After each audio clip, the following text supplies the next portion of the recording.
Beyond. Beyond. Beyond? Beyond. Beyond. Okay. Beyond, and welcome to episode 556 of IGN Beyond, our PlayStation show. My name is Jonathan Dormish. I am your host this week. I am joined by Brian Altana. Max Scoville. Hey, you probably didn't recognize me with my thick, ferocious beard. That's not a beard. There's no beard. And Tom Marks. Hello.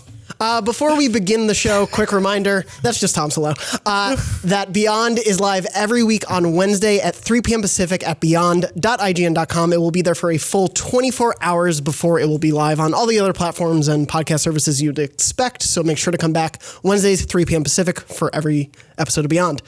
Now to this week's show. We're going to be talking about so much this week. We've got Cyberpunk 2077. We've seen new screenshots of that game. It is still a game that we know about, but no new footage yet. We're going to be talking about Yakuza Kiwami 2, which Max has played quite a bit of. Yosh! We're going to be talking about Firewall Zero Hour, which Max and I have played, as well as PSVR in general, and Guacamelee 2, now that it is out and my review is live. But first, a reminder, Gamescom is currently happening this week, and we have a huge live stream going on all week long, and I believe it is every day, starting at like 6 a.m. Pacific. It's at a very not convenient time if you're in America. It's probably great timing if you're in Germany. Where Or if the you're show a farmer, happens. Yeah. you get up super early to help the cows get this. Well, the cows are probably getting neglected because the games are here.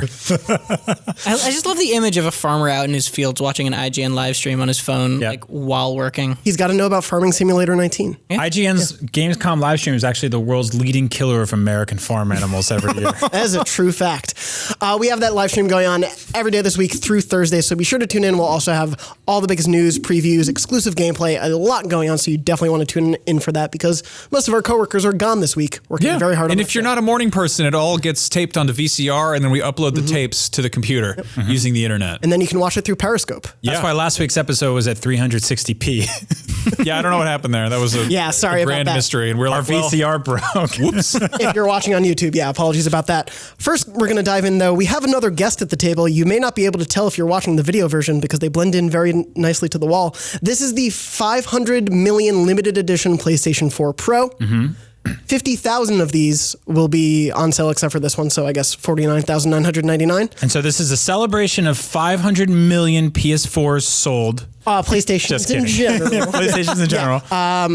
Yeah, since the brand began in 1994, they've sold, I think, 525.3 million is their newest stat. And to commemorate that, they've made 50,000 of these. They are all individually numbered. This one is 37,195 out of 50,000, which is Wow. kind of cool. There's a little plaque on the front here. I don't know if you can see it. This thing looks more black than a regular PlayStation does on camera.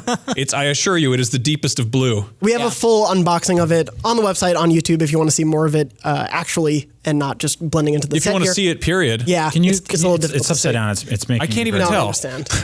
I can't even see the logo. There we go. Fix that. So it's a 2 terabyte hard drive, which is the first time they've done this worldwide. What? Yeah. This is the first also translucent PlayStation they've officially released in North America in the history of the brand. If you buy it, it's $500. It goes on sale August 24th at the PlayStation Store as well as most Can you retailers. see through it totally? Yeah, so I'm going to lift it up to the one if we want to switch to it very quickly. You can see through basically all sides of it. I have to angle it a little bit. You can see basically all the inner workings of your lovely PlayStation. Hard drive fans. And when you turn it on, all of those parts will start moving around very fast. They may fall out. Good luck.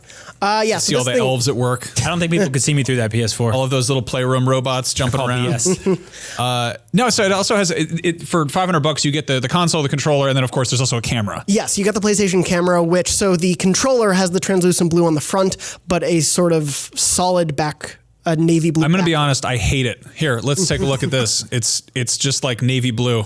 It's like if you made like a police themed controller from the back. And they do this with all their controllers that are like something funky on the front, and they're like, guess what? On the back, it's just gray. And it's like, that's not fun at all. I wonder How often are you looking at the back of your PlayStation controllers, though? Well, when I hurl at the ground in disgust at how I don't like how it looks, and it looks up at me with shame in its eyes. Do you think they have to have legally they have to have that grip texture there, and you can't make that clear? I have no idea how that works. Like Actually, if not it's the like a worst liability issue. Yeah. I Just don't. I slips out of mean, your because hands. that's always the case with those things, right? Yeah. Like it's always got that same texture to it. Well, they also revealed 4 new DualShock colors separate from this PlayStation Pro. So before we jump into Yeah, that, well, yeah. is it possible to buy that controller separately? Yeah, so nicely, if you can't get one of the 49,999 other PS4 Pros, you can buy the controller separately as well as a PlayStation Gold wireless headset. Mm-hmm. Those will both be available individually, and you can grab those if you can't get one of Are them. you going to Is try it to buy gold this or PS4? blue? Oh, yeah. You're going to try to buy this? Yeah, yeah. You're going to add this to your growing collection of Spider-Man Kingdom My Hearts? 12 PS4 Pros. Yeah, I don't actually have that many. People have been like, wow, you guys make a lot of money. I don't actually have all of You them. running a Bitcoin farm? Just steal it from work. Just take it home.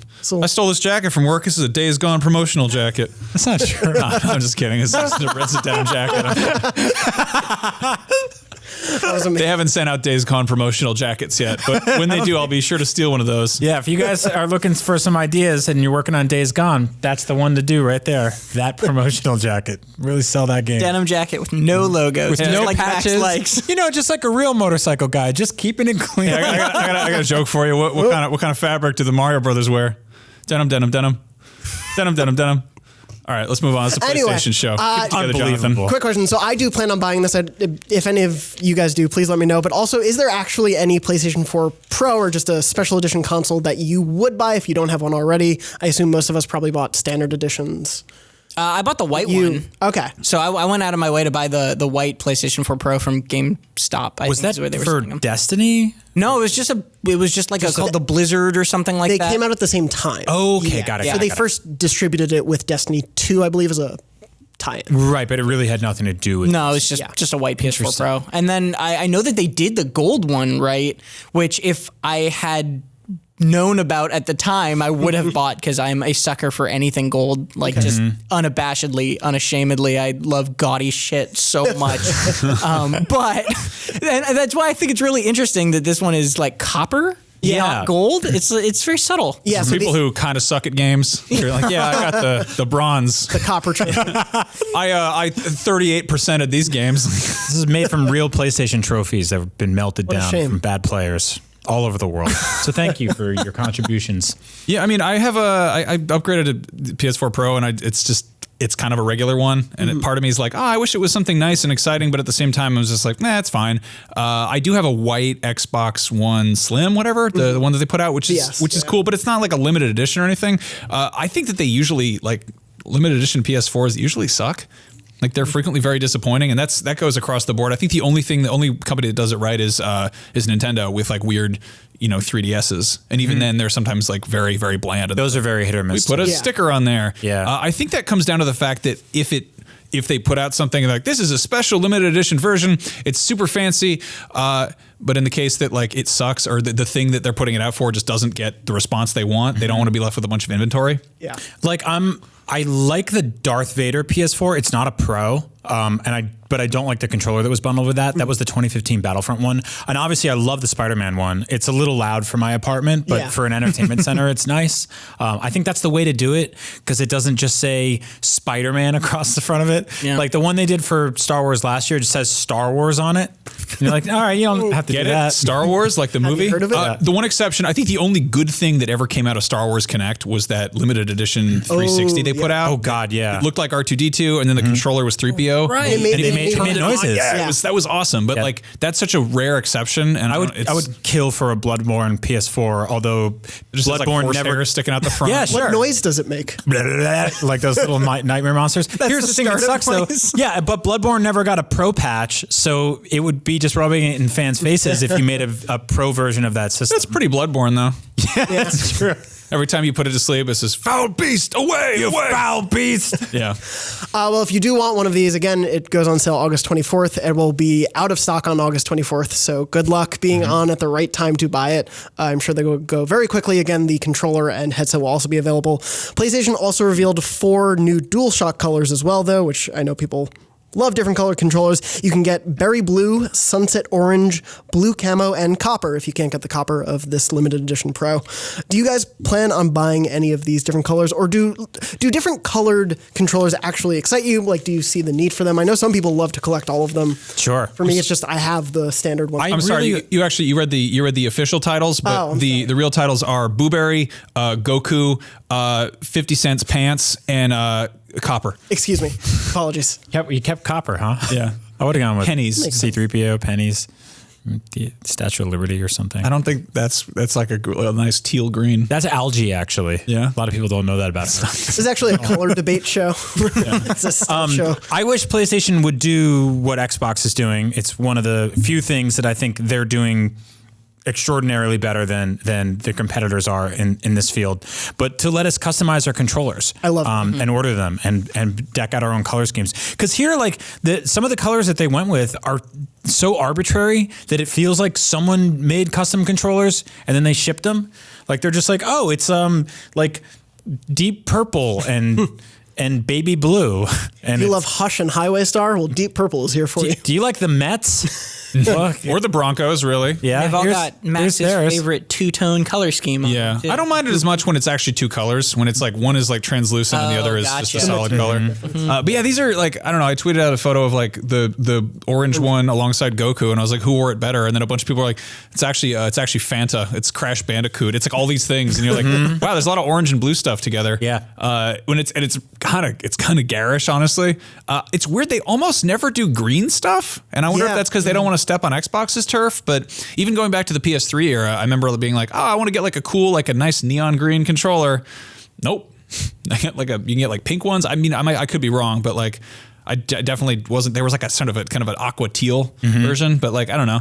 I would love it if there was a custom shop. Yeah. Because as of tweeting that, I was like, this controller looks like Goku. Somebody was like, went on the Xbox shop and made it, and I even made it say Dragon Ball Z on the body, and I was like, all right, well. Never mind. Yeah, but you play Spider-Man with it? No, you didn't. No, I'm just probably. I love, like I said, weird gaudy stuff, and I love weird color controllers and all that sort of thing, but I don't like literally any of the colors they announced. All four of these styles I think are just boring and bad, and I like the copper one only in the context of this limited edition console, where it's like, oh, you can have a copper controller to go along with like the little copper accents. That's nice. Yeah. But I kind of just wish that it's so funny to me that Xbox, you can make any combination you want. Nintendo, you can buy bootleg versions of any color you want, pretty much. And like swap your own Joy-Cons. Yeah. You can do that, or you can go to Etsy and buy like a million different combinations of things. But yeah, PlayStation feels a little bit more limited in that sense. But there's a variety. It's just like no, totally. You're onto something. I actually been wanting to do a rundown on Up at Noon for a while of just sort of the best ways to customize your controller, because I know like Scuff Gaming and a couple other companies out there actually sell DualShock 4s that are like totally kitted out in whatever colors you want them to be,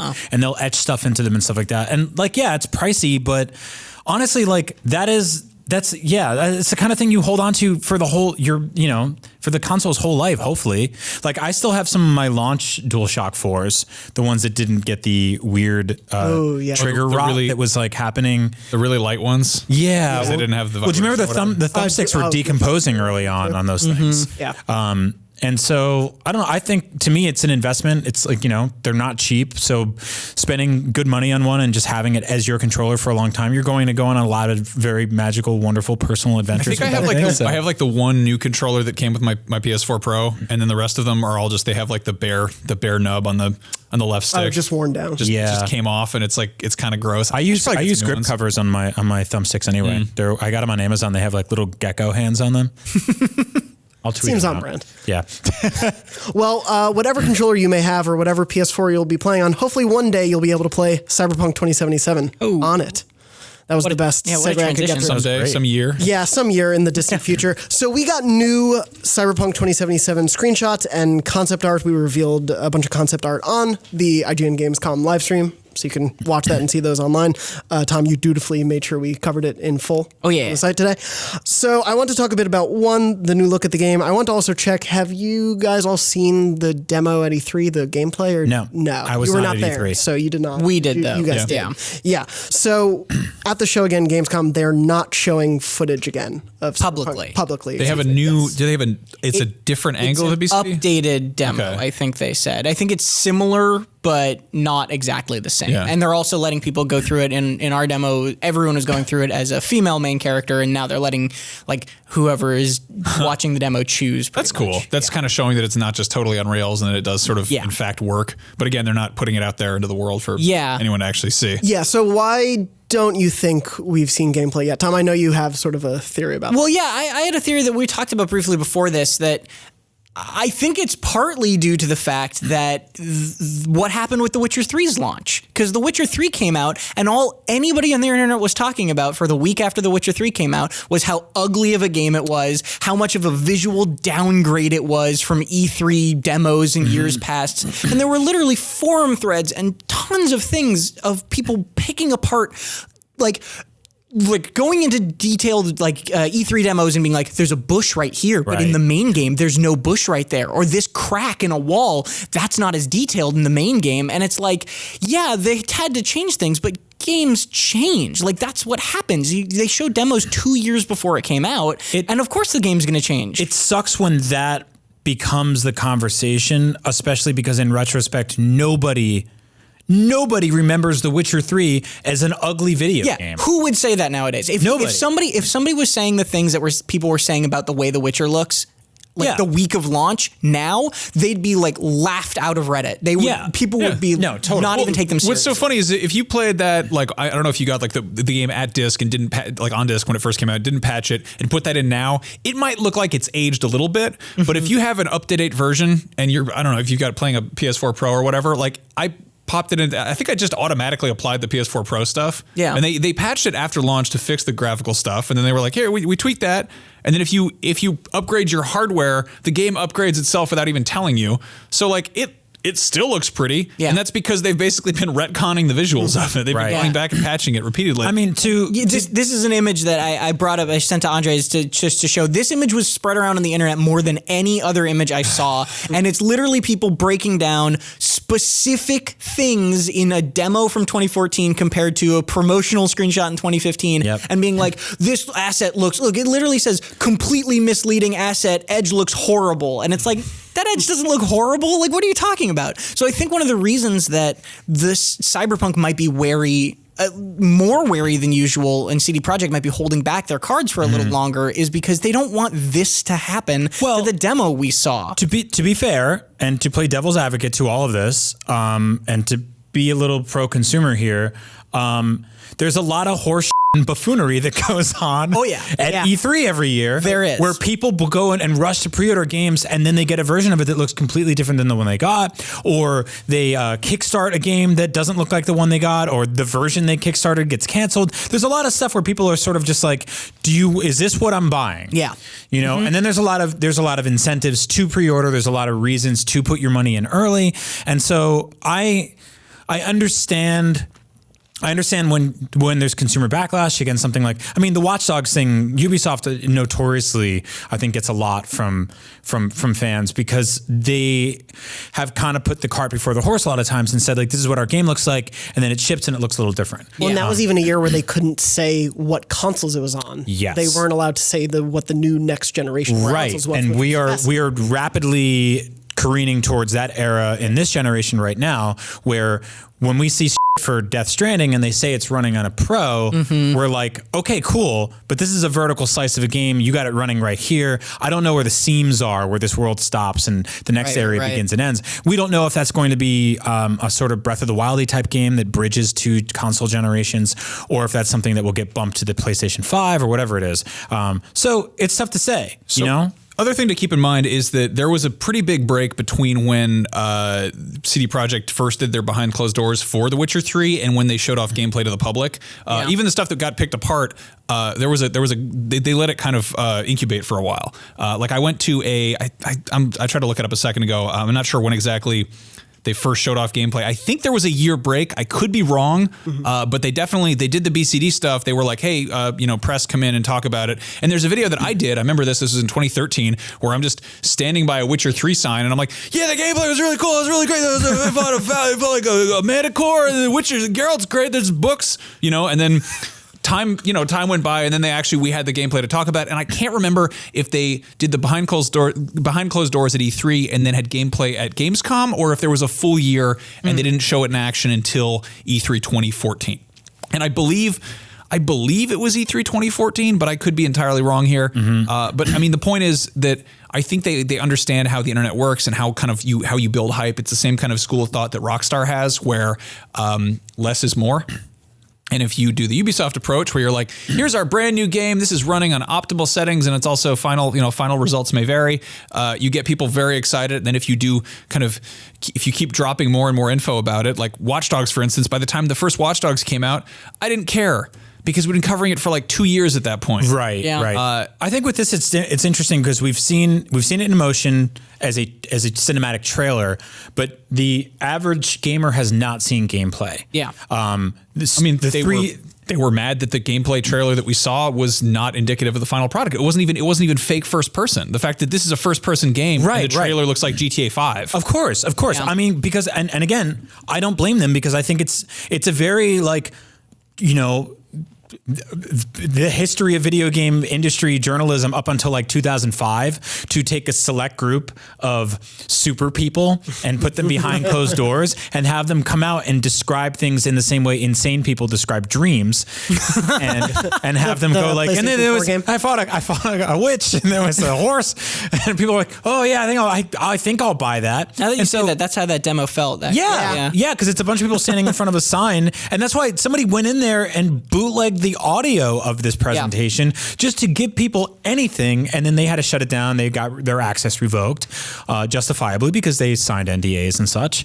But I think I don't know if it's the right approach. I don't know if it's the wrong approach. It's an interesting approach. It's obviously divisive, and it's obviously taking a lot of people in the audience and removing them from something that they are dying to interact with. And so getting 3 screenshots is nice in lieu of all that, but it's not enough for the general populace. And also, I wasn't at E3, so you guys could all be liars. There were 4 screenshots, sir. Okay, well, that changes. So that's And concept art.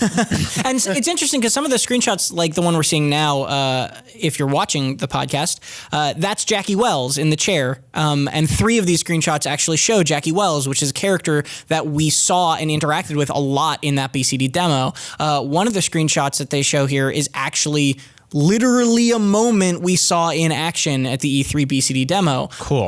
So these aren't, like, some of them are. Is it the first person one you're talking about? Yeah. There's one with a gun and all these people with red eyes. That one is very, very much like we saw that happen. That is, of what we've seen so far, that is the most indicative of what this game actually looks like in action. Yes, it is. It really is. And that's this shot right here. It's actually like, that's a cutscene, or not like, it's like a dialogue type cutscene. Right. Kind of like Far Cry style cutscenes. But it's in engine. But this is what we, like, this looks exactly like what we saw. So this is the closest. This is the closest we'll get to actually understanding what this game will look like when you're playing it. Yes. That's awesome. In the middle of a cutscene, this is the game.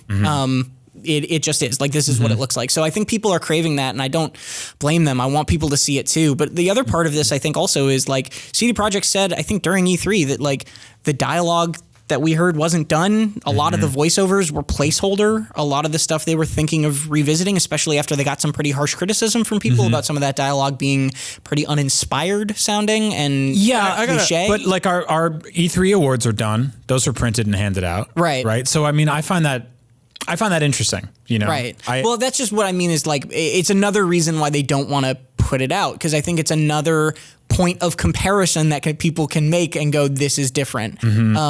There was, I can't remember what game it was. There was a game that they changed it was Pit People, the Behemoth game. Right. They changed one of the voices of one of the characters from every demo they'd been showing at PAX for years, and then the final game came out and they had a different voice actor for it, and people were, like, upset. Like, people liked the old voice actor more. Right. I think a lot of this is like what you were saying. It's managing expectations, and it's trying to keep people, like, keep the hype train going while also not giving out enough that people can then be like, this isn't what I was wanting. Controlling the narrative enough. Too. Yeah. I think that there is sort of an acceptable amount of stupid backlash that they're willing to tolerate. And I do not think that they are holding this game back on the basis that they're worried about what the public thinks of it. I think that their track record speaks for itself. Yeah. I don't think this game is anywhere close to release. I think they said it was going to come out like 2077. 27.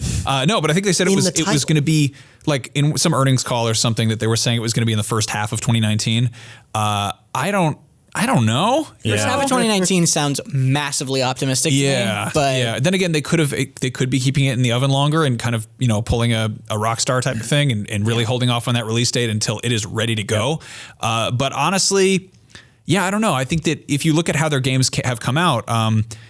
The jump from Witcher 1 to Witcher 2 is staggering and ambitious, and the jump from Witcher 2 to Witcher 3 is exponential. And if they're following that same kind of path where they're taking the money that they earned from their previous successes and pouring it back into making something new, then this game, this might be a 2020 game. Who knows? Also, like, what is the perfect way to pitch, sell, and release a video game?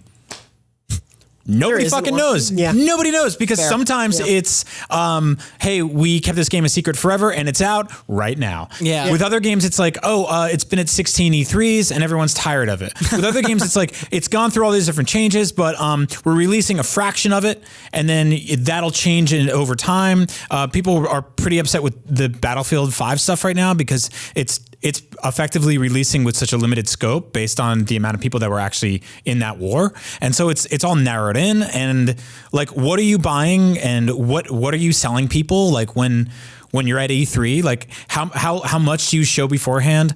Shenmue got a release date today for a year from this week, basically. That's and was revealed as a Kickstarter game, 2 or 3 E3s ago. Like, I think there's no right way to really, there's no perfect way to sort of tell people you're making a video game, sell your video game to the public so they pre-order it, and then put it on shelves and ship it, and then is it done then? I think how they are right now, CD Projekt Red is sort of existing in a space between Rockstar and Bethesda. Yes. In that they are really good at controlling their expectations and messaging and really just like they put up a tweet on the Cyberpunk Twitter that was like beep, and everyone was like, oh, that thing's on. They're going to talk about this at E3. We're going to see gameplay. And I was like, well, kind of, sort of, not really. Tom and I had talked about that when that tweet went out. We wrote a story about it because for most games, we're not going to write a story that an account tweeted a single word, but this is that sort of game. Where it wasn't even a word. Yeah, it was an onomatopoeia. Just people are so desperate to know something. Yeah, they're saying, yes, this thing is on. So if they showed up in, I don't know, in the middle of January, kind of after Red Dead is out there, after all the holiday buzz has kind of come to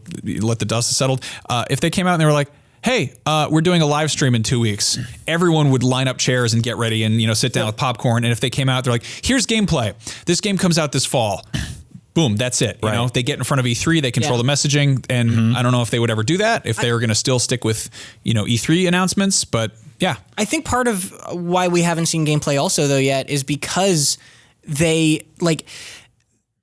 want to...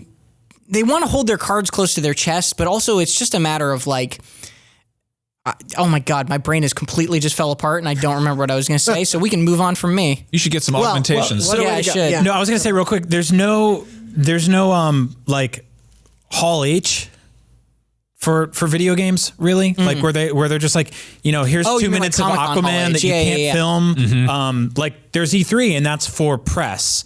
But there's no, because the thing is, I would love for them to show the public what they showed you guys, so I could see it too. But if there was a way it just dissolved, so we couldn't screen cap the shit out of it and compare it to whatever they have coming up next, then we'd all get to experience that fever dream and tell our friends about it. Wait, my brain came back. They want to keep their cards close to their chest, but this is a thing that we've been talking about for 6 years. Yeah. And I think that there's this expectation that we're going to see gameplay because we've been waiting for it for so long. And that was one of the differences in my mind compared to a lot of other games. And this is a totally like unfounded expectation of ours, right? It's based on how we understand how other games are pitched and marketed. We've been waiting for Red Dead 2 for what, 8 years? And we saw gameplay for that like 3 weeks ago.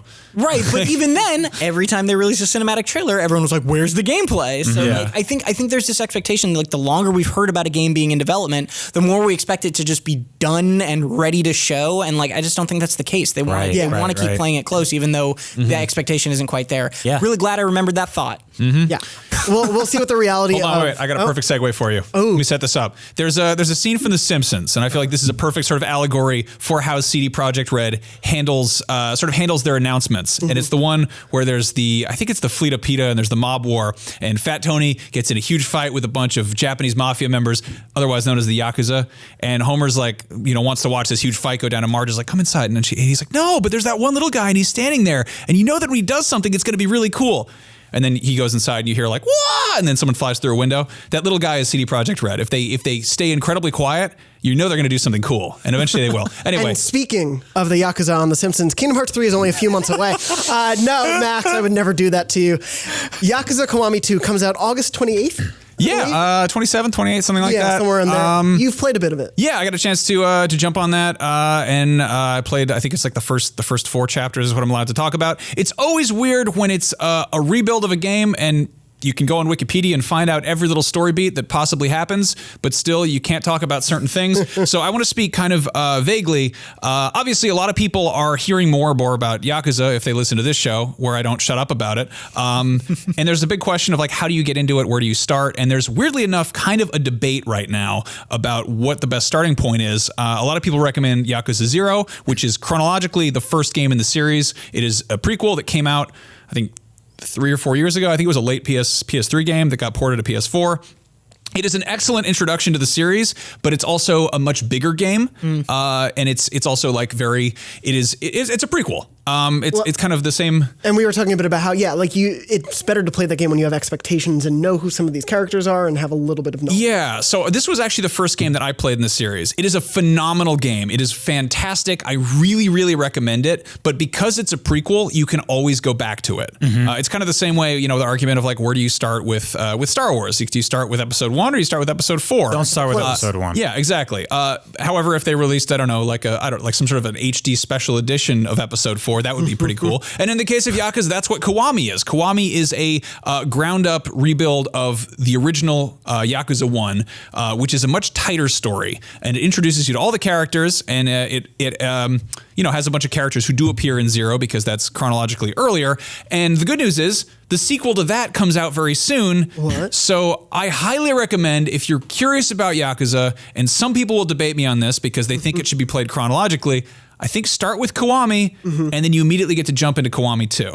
And Kiwami 2 is actually running in the engine that they rebuilt for, or they made for PS4, which is the one that 6 was running in. 6 is sort of the end of the series, so that's not really, it's cool, it's a fun game, it's really good, but go back to that one when you've played at least 3 of the other ones, at least 2, I don't know.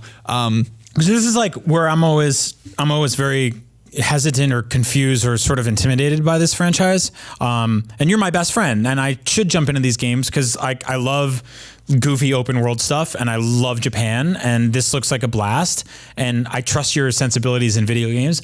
But I'm always constantly confused. It feels like there's a new one of these games every 3 months at this point. You're getting there, yeah. They've been putting out 2 a year for the past, I don't know, 2 years. So should I start here? Start with Kiwami 1. Okay. Kiwami is, again, it's the remake of Yakuza 1. Because it's the first game, or the first story, it's pretty tight. Like, it's fairly streamlined. And I was talking to some people on Twitter about this, because I was basically like, hey, Kiwami 2 is awesome. You got 2 weeks to play through Yakuza 1, which is a much sort of shorter game compared especially to 0, which is huge and sprawling. But like it's your introduction. And apparently the first like 3 games people were saying are like fairly like fast paced and tight. And then as you kind of get later on in the series, it starts to kind of linger a lot more, and it's a little bit less about like over the top action stuff. There's still plenty of over the top action, but it has a lot meatier cutscenes, and Honestly, there's a fair comparison to sort of the Metal Gear series here, where especially now that you've got like a prequel floating around in there, and there's a lot of cutscenes and there's a lot of like, a lot of double crossing and twists and turns and things like that. But the thing I highly recommend about these games is it's all of the bizarre personality that exists in the margins, and I feel like some people are gravitate towards the kind of the big sort of operatic, and this is a weird video. Weird B-roll we're using. There's a Playboy bunny video version. It's more the fact that you can, I don't know, you beat the crap out of dudes using a bicycle as a weapon all the time. That's like a constant thing. It's like if you're worried about like ludonarrative dissonance, stay away, because these games are just silly as all hell. But then when they have moments of heart, you're like, yes, I played this ironically, but now I genuinely love it, and it's at this point where it's the Fast and Furious of games. It's something like that, It's very anime. So speaking of similar to Fast and the Furious, how many Yakuza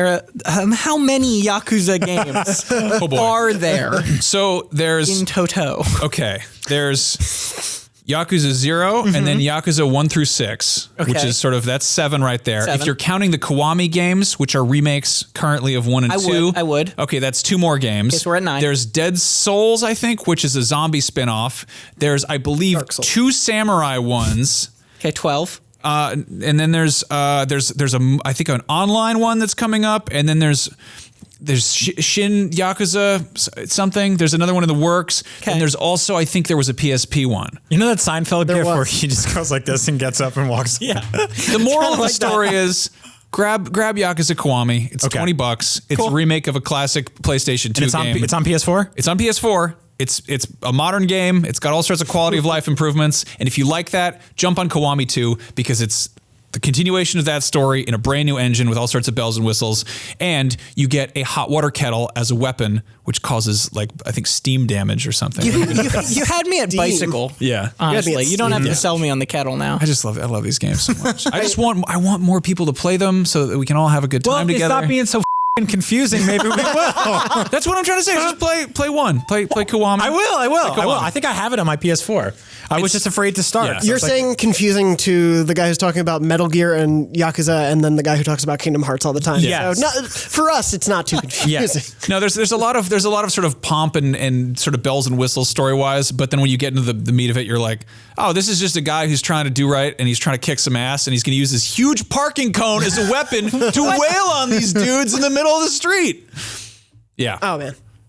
Take that. Kiwami 2, you've been enjoying what you've played so far? It's a very kind of, iterative series. And one of my big complaints about 6 was that it's like, it looked gorgeous. It was cool. It was kind of like it felt like it leaned more heavily on story, and mechanically it felt kind of lean compared especially to Kiwami and 0.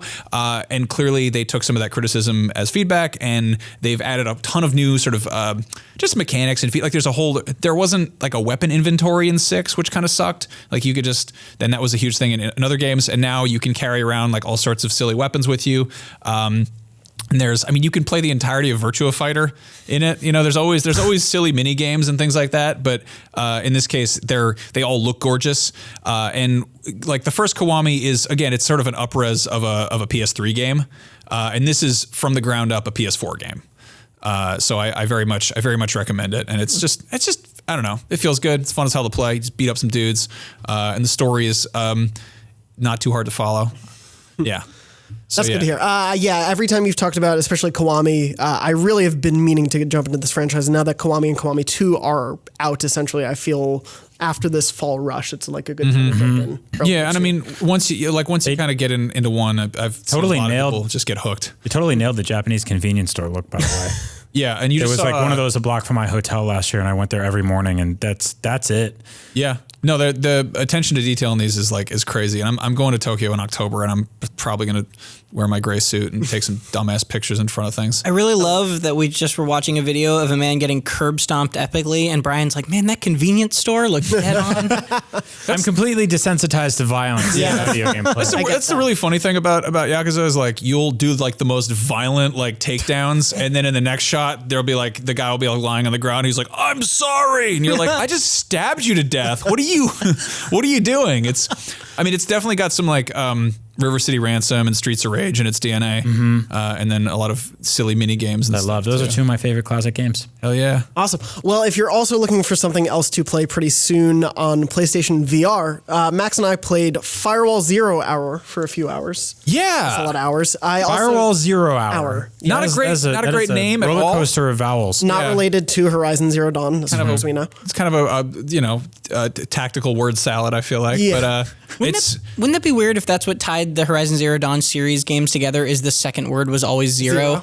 And then the other two words were just like completely different. I mean, this game could be set in the past of Horizon Zero Dawn. I mean, all modern games are, right? Sure. Yakuza is in the past of Horizon Zero. Now, Firewall Zero Hour is a remake of Yakuza 5, right? No, of Kiwami 4. No, so you guys played this game. Yeah. So I actually played this at PSX, and I thought it was really cool. It is a pretty kind of meat and potatoes VR shooter for whatever that's worth, because no one's really found the perfect balance for that. It is a multiplayer. I mean, you can play it kind of single player or cooperatively, but it is meant to be played multiplayer against real people.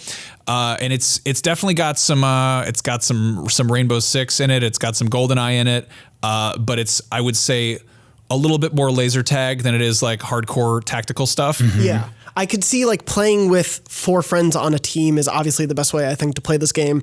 And it did sort of evoke, even as we were playing, it was you and I and then a few other people from different outlets playing together.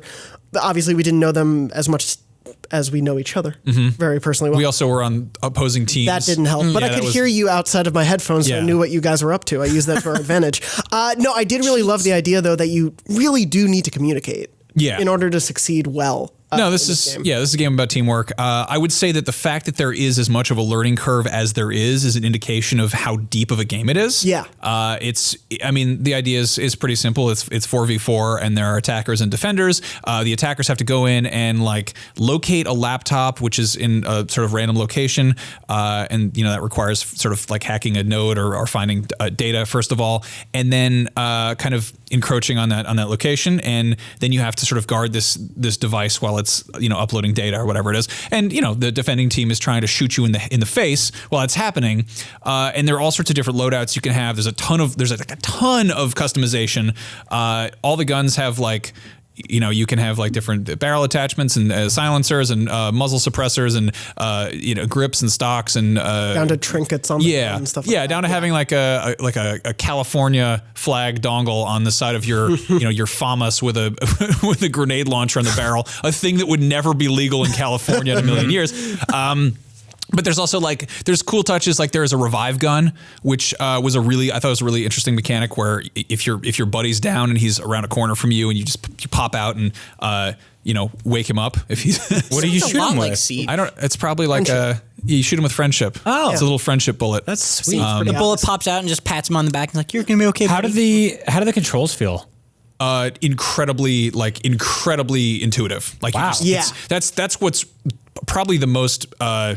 And you're playing with the aim controller? We were playing with the aim controller.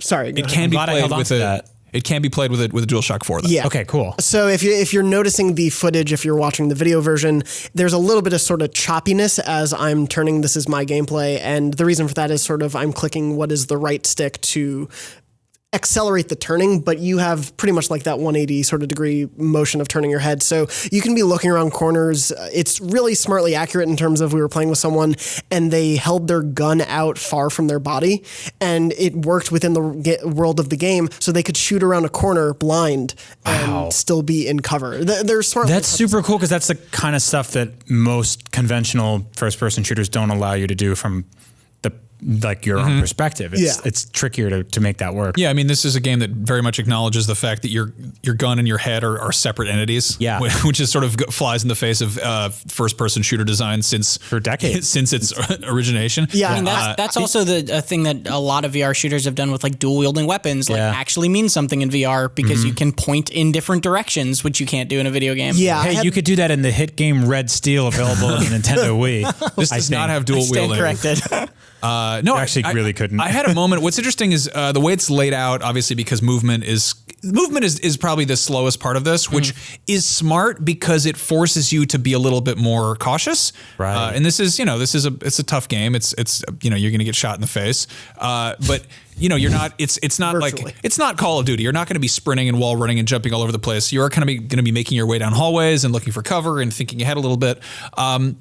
But because of kind of that slower movement, it's fairly flat with a few exceptions. We played one level that was on or one mission that was on a cargo ship, and we had this incredible showdown where there were a bunch of like shipping containers, and I think it was the defending team were on top of them, and I was like crouched down reloading directly below, and I was like firing over my head, like I was doing the thing where I had the aim controller like over like just pointing it in the air and trying to shoot at them, and like lobbing grenades up kind of over, like literally over my shoulder to try to like hit them. And it was intense. People complain a lot about sort of PlayStation VR being the least accurate of VR hardware that's out there. But there was a lot in here where it didn't distract me at all. Like it was, and it was also, I've got a pretty good stomach for it. And I did not. We played for like an hour and a half At least, yeah. Yeah. You didn't get nauseous or anything? standing? No, we were standing. Okay. There was one point where I think I sprinted downstairs and I got like a momentary little sort of hiccup of butterflies in my stomach.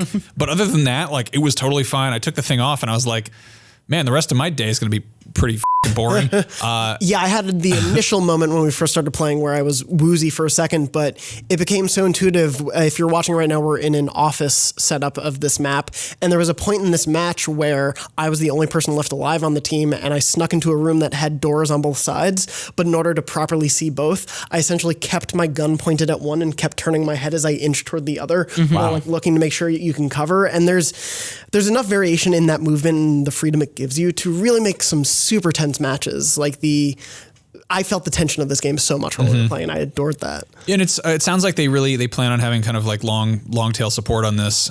They had obviously a ton of customization options, but they were like, oh, we're going to add stuff as DLC. I don't know if that's going to be paid or what. But as far as like, we see a lot of like weird ports of Steam VR games that pop up on PlayStation Store. This is definitely like a first party AAA PlayStation VR tactical shooter, and it's like it seems pretty legit right now. And even That's on awesome. PC, and even on PC and other VR systems, I don't think you get. I don't know if I can think of another first-person shooter, competitive first-person shooter. Mostly you get these PvE games. You get games that are, you and 2 to 3 other people going through a linear level together. I think there are maybe more of them coming, but it's really interesting to hear that this worked as well as it did, because I feel like it is fertile ground for VR. Yeah. We got the story last week that PSVR sold 3 million units, which makes it, I believe, the most popular of the VR kits. Sure. Also because the other guys haven't really reported numbers as specifically. Yeah. So that's good for user base, which obviously you'll need for a game like this. We got some flack for seeming to scoff at that or sound like that's not promising. Well, to be fair, the Wii U sold 13 million units and was largely deemed a failure, and this is a hat. Yeah, well, it's effectively an accessory to a very popular console. For a console that sold over 70 million. Yeah. So there obviously is that disparity, but I think a game like this, I do hope more people pick it up. It comes out later in August with a VR headset if they're on sale for the holidays and everything, because this is a game that I really adored playing, but I think you need to have people playing with you. Yeah, I completely agree. If you've got pals on VR, that's a very good thing. If you have the aim controller, definitely look into this. I wonder if they'll do a demo.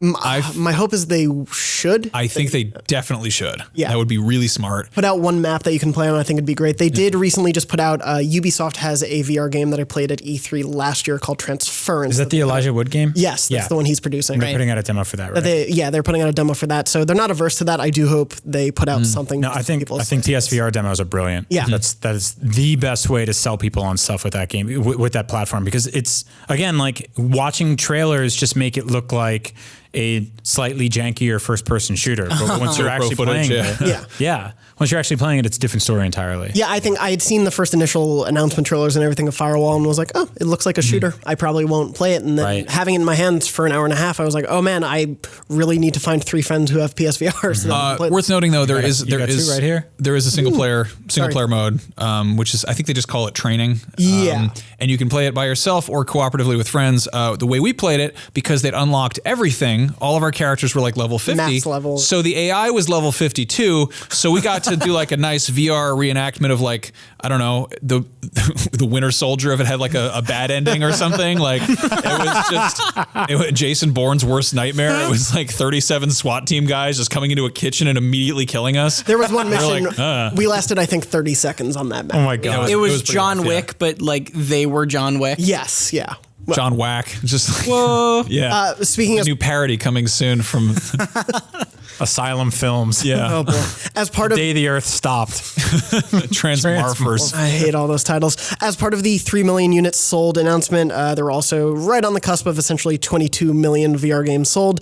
They also confirmed... Again, great attach rate. We've talked about this in the past. It's really good. Yeah, absolutely. That clearly shows that obviously the number of people who have bought PSVR compared to people who have PlayStation 4s is not massive, but the people who have PSVR clearly care about the VR experience. Yeah. And coming later this fall, they also confirmed sort of release dates and just reaffirmed that these games are coming. Creed Rise to Glory, which is based on not the band, but the movie Creed. Yeah. And which I can't wait for. Much better Creed. Heard really good things about that too at E3. Yeah. Band? Yeah. Both. The band, yeah. The hottest... Oddly enough. The Cyberpunk demo, since people haven't seen it, was actually set entirely to Creed. That's why they wouldn't put it out, because too many people would throw up in their car. I think it's a licensing issue also, right? Yeah, too. That. Yeah, as probably. well. That doesn't hurt. Creed comes out September 25th, and Evasion, which is a first-person shooter experience, is also coming October 9th. Both are already available for pre-order if you want to get those. So definitely they are continuing to support it. I think them making sort of this landmark of, hey, we hit 3 million units sold, they aren't forgetting about it, which I think is definitely a concern we sort of expressed in weeks past. Yeah, totally. It's nice to see. Totally. Moving on beyond VR, if you are not playing, we did have one question, though, from Nick McConnell from the Facebook group for Beyond, which is facebook.com/groups/podcast Beyond. Nick asked, now that PSVR has been out almost 2 years, has anyone managed to beat their motion sickness if you still experience it? And that has been a problem. A lot of people, I think, voiced who either haven't really played VR that much, especially the newer headsets. Have any of you experienced major VR motion sickness? And do you... The thing I got the most was from Until Dawn Rush of Blood, which gave me not motion sickness, but that pit in your stomach feeling you get when you're going down a roller coaster. I also got it. I talked about this early on in the PSVR's life. There was a game that came out called Windlands. Did you play that game? Oh, that game is like, I don't understand why that was a VR launch game, because it's a game that is literally just made to make people throw up in VR. But I mean, some people got really good at it. It's a good game. Yeah, it's really fun. I mean, it's a very low-key Spider-Man game. Like you basically jump. It's Mario 64 in first person, but very slowed down, and you have to go collect things on platforms. And jumping into the air or jumping off of ledges gave me like genuine terror. Yeah. Like I would sit there and be like, like I got out of it, I was like sweating, just pale, soaking wet, and I was like, that's really fun. You should try it out. So stuff like that. When things like a lot of the verticality in VR is what gets me. Not so much momentum, but like dropping, going up and down, giving you that feeling of like you're submerging yourself in something, or you're in a roller coaster like Rush of Blood, and it's, the tracks fall out and you fall. It somehow tricks your brain into thinking you're doing that, and you're sitting perfectly still in a chair, which is bizarre to me. I don't know how we are just wired stupidly, I guess. As for beating motion sickness, I know that we actually have a cabinet full of Dramamine here at the office, which is, that's what you take for seasickness, and apparently that works pretty well for VR. Use caution if you're drinking at the same time, obviously. Just don't do that. Or just drink twice as much. Yeah, that works too. If you really want to throw up on your living room floor. There's also this thing you can get called C-bands, which are these little they're like little sweat bands with a bead that goes right on a nerve on your arm. And I had luck with those when I was a kid getting car sick. at some point just something happened to me and I just beat car sickness, and now I can like read a novel in the back of a car and be fine. Congratulations. Yeah, but like VRs, I've always been pretty okay with it, but I know that those do help some people, so that's an option. There's a couple other simpler tricks too if you don't want to like buy Dramamine or a fancy band or anything like that. Have eaten is one of them. Yeah, don't be overly full, but don't be like it's kind of unintuitive. You're like, oh, if I'm about to throw up, I don't want to have anything in my stomach, right? But like having had like not being hungry is really important to not getting motion sickness. Same with being hydrated, drinking water, having water on hand. I've Anything been at ginger ale is really useful. Yeah, no, I've been at VR demos where someone has gotten sick and they just hand them like a bunch of like basically club soda and saltines. Ginger chews too. Like a zoo animal. Yeah, That's just really important. Video games. How did we get here? Can't believe this thing hasn't sold like 25 million. The other thing also is if you do just start to feel it a little bit, just like take a break. Just take a break, and it can sometimes give your body a chance to adjust. Because if you start tipping over that edge and keep going, you're not going to be able to come back, really. Yeah. Like, you're not going to start feeling sick in VR and then be like, oh, it's okay, I got this. Like, you need to take a moment. My biggest problem with it is that I don't know if it's a cramp or my head will just get tired from having it on there. Oh yeah, that happened to us a bit when we were playing. Yeah, I'll just get like sort of like a back of the head kind of ache. Yeah. And it's like, I don't know, if I have like scalp muscles I don't use a lot, it's sort of that. It was fun trying to itch and realized, oh wait, I can't get to that part of my head. It doesn't happen as much with PSVR, but you get VR face. Oh yeah, the outline. You look like Oculus a lacrosse goalie or something. Yeah, like this weird imprint. Yeah, Oculus. I remember doing an Oculus demo here at IGN, and it was like noon, and then I walked out and I had a bunch of video shoots the rest of the day, and I just, I looked like somebody had spray painted a mask onto me. It was like, you idiot. Oh, the pink raccoon. Classic nickname. Well, if you don't want to worry about getting weird face imprints, there are other games coming out this week that you can play that don't require VR, including Guacamelee 2. That is out. I reviewed it. I gave it a 9.3. I really liked it. That's like so excited. It's like a decent, I guess. That game is fucking awesome. It's great. Oh my God, I love that game. I love it so much. So obviously, if you want to hear my thoughts about it, you can read or watch the review on IGN or YouTube. So I don't want to take up too much of the discussion about it. Brian, especially, I know you've played a lot. Yeah, How are you feeling about it? Well, I completely love it. I'm going to go back and 100% it. I have probably about 3 or 4 hours left. I did a Let's Play with 2 of the developers and Damon Hatfield here at IGN, where we got to play 4-player co-op for the first time, which is like really fun and really chaotic, but also a lot more forgiving than I thought it would be. Like, it's got the DNA of something like New Super Mario Brothers, but it doesn't feel like the worst player is consistently holding back the best players. Because if like a couple of you get to the ledge that you need to get to, it sort of just warps the shitty ones there, which is good. It's good to see. See, because I played. I mean, it's interesting to hear because I played Guacamelee 1 co-op, and I had to abandon it co-op because it felt like a lot of the puzzles and a lot of the jumping sections just weren't designed to have 2 people, and it always felt like one person was just sort of like inconveniently behind the other person the entire time. I played at least 4 hours of the main campaign with a co-op buddy. My girlfriend and I were playing, and Of the second one, and she was just getting used to it. She hadn't played 1 at all, and so there were occasionally parts where she would wait for me to do a series of jumps to see how it worked. But because the camera has to stay centered on both of you, it sort of limits the space you can see. So occasionally it would follow me since I was the first player. Right. And then she couldn't see herself to jump. Yeah. Right. So some of the rooms work great for it. There is a lot that is fun in co-op, but sometimes you do still have to just let someone die. Totally agree. I think it works really well in co-op when you guys are working sort of in synchronicity as a team, because it's very easy to be a troll and do the time warping stuff when someone's trying to do a key jump and just missing it for them. But also there's a lot of like, scratching your head and patting your stomach thing going on in this game where you're using all parts of the controller and it kind of breaks your brain. So to have somebody take one of those things off your plate so you can focus on like double jump into an air dash, into an uppercut, into a chicken transformation, into a reverse beak dive and all that other stuff. This game's got really great combat. It's got really smart puzzles. I think it's like incredibly fun and smart the way every environment is designed to be self-contained.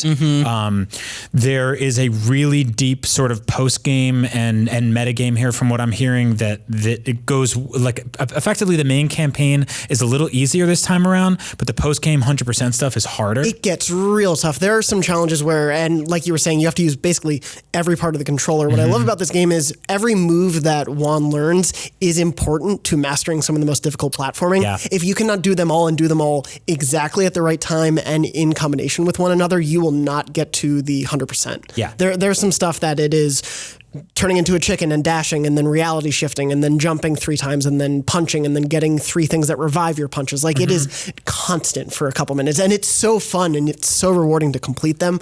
But yeah, the side stuff gets tough. There's also a wonderful side mission essentially that focuses. They really upped the amount of chicken content in this game, if I could say. I approve of that. Yeah, they made the chicken better. the chicken is so much better, and there's also a important side story that sort of completes your understanding of this world related specifically to the chicken form of Juan. We did 4 players, and we ran up on a boss as chickens, and like the chicken combat in this game rules. Yeah. Now. It's really fun. And so we just rolled up like this chicken flash mob, and we're just like, and just like tore this dude apart, and it's really funny to watch. So also like Guacamelee is straight up one of my favorite action platforming Metroidvania games of all time. I don't think the sequel reinvents the wheel. I don't necessarily know if it has to. This is a game made by Drinkbox Studios. They're a small team. They've only made a handful of games.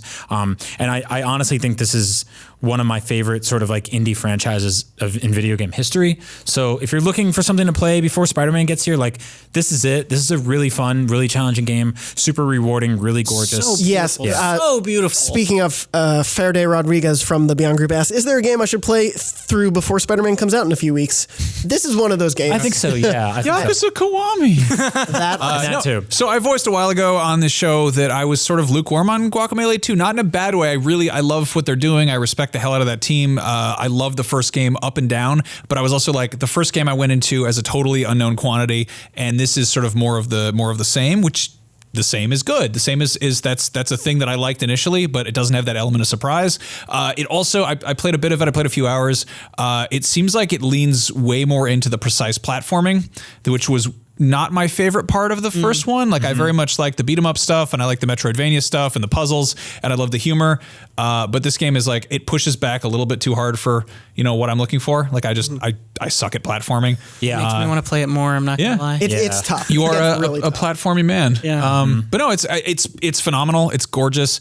Playing in co-op. I mean, I don't know if this is just because I'm getting old and my eyes are going, but because of how colorful the environments are, it got a little bit like hectic to try to keep track of who's doing what. Yeah. Especially as you get into like reality shifting, and there's the color palette is constantly You changing, can and you're reality like, shift independently of each other too. Yeah, which is only- crazy. that's a lot. So that you're each fighting in different dimensions. It's also a lot of the enemies have sort of a colorful candy shell around them that can only be broken with specific attacks. Right. And so when there's 4 chickens bum rushing people, and 2 of them are fighting one guy and one's over here and one's over here, one of you has to do the blue uppercut or the air dash or the green ground pound to take out one of these enemies, and it gets a little crazy to see it all. That said, this game doesn't have lives. It doesn't really have you don't get game overs or continues, so it is a little forgiving in that regard. Its checkpointing is really the checkpointing is phenomenal still, but even then you'll still occasionally hit one of those spots where you're like, you got to get through this entire room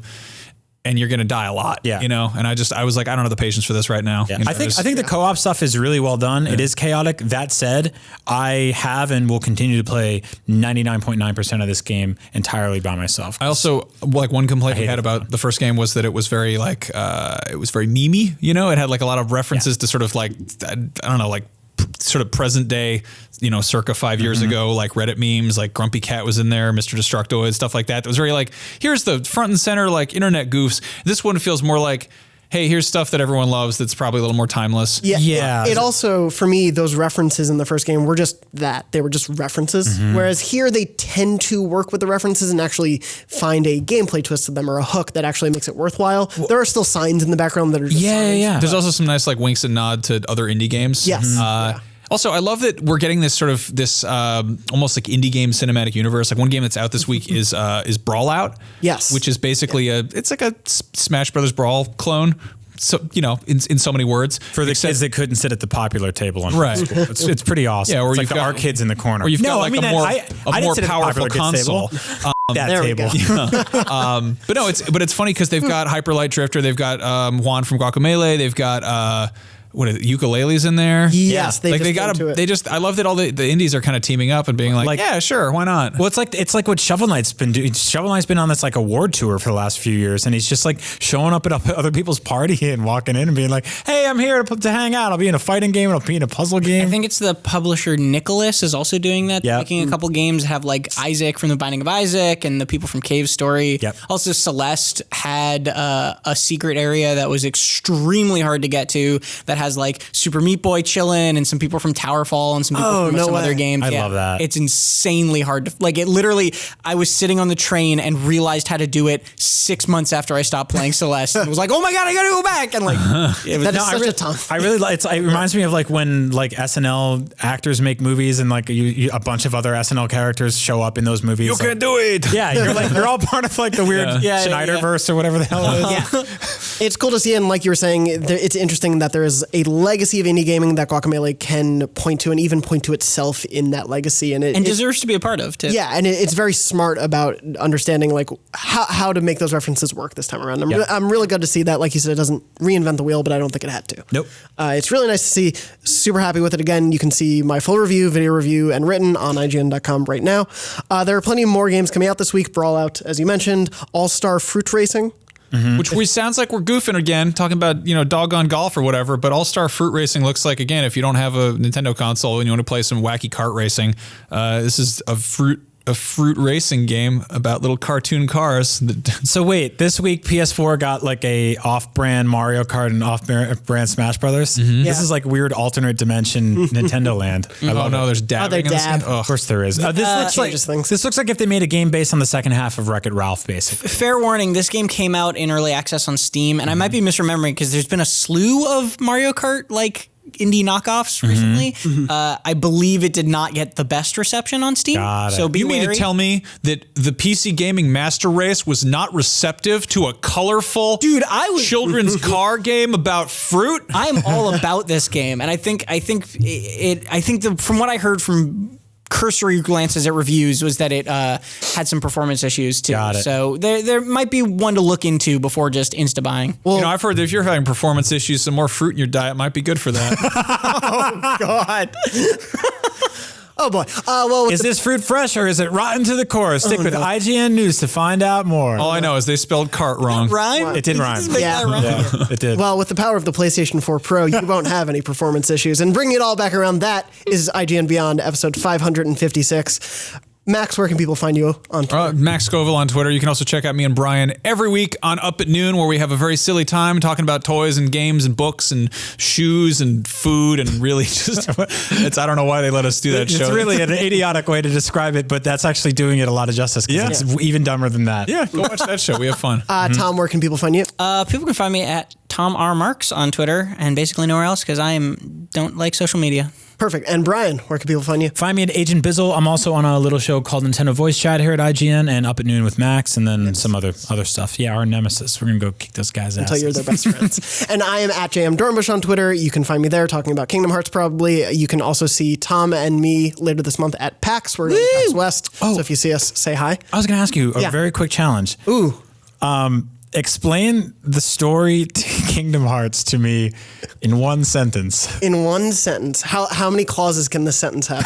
I trust you. Okay, I did a lot of English classes. Okay. So I know.